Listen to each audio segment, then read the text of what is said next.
mai bună metodă de profilaxie a tuberculozei este depistarea la timp și tratamentul adecvat bolnavului. Dacă cineva dintre rude, prieteni, colegi sau vecini tușește o perioadă mai îndelungată de timp, convingeți acea persoană să solicite asistență medicală. Ajutați bolnavii de tuberculoză să urmeze cursul deplin de tratament. Aveți grijă de propria sănătate și imunitate. Nu plecați de acasă flămânzi. Hrana cea mai simplă, dar caldă, ajută la menținerea sistemului natural de apărare al organismului. Aerisiți cât mai des încăperea unde vă aflați și faceți periodic curățenie umedă. Străduiți-vă să mențineți o distanță mai mare de 1 metru față de persoana care tușește. Întoarceți-vă cu spatele sau acoperiți-vă nasul și gura cu o batistă.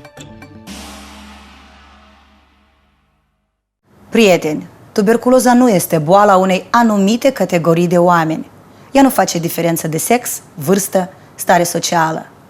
Ea se răspândește anume printre cei care se cred în afara pericolului. Nu sunt atenți la simptome, dau dovadă de nepăsare. Fii atent! Dacă tușești mai mult de 3 săptămâni, adresează-te la medic. Tuberculoza este tratabilă. Dacă tușești mai mult de 3 săptămâni, adresează-te la medic. Eu iată ce ți-o spun eu în bun. Nu glumi cu chestia asta. Tuberculoza, dacă te duci deodată la doctor, se lecuiește. Iar dacă nu, ea spune, de cât timp tușești?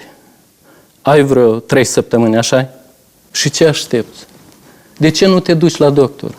Du-te, om bun, și te controlează. S-ar putea să nu ai nimic și atunci poți dormi liniștit. Și dacă nu? Tuberculoza este tratabilă. Dacă tușești mai mult de 3 săptămâni, adresează-te la medic.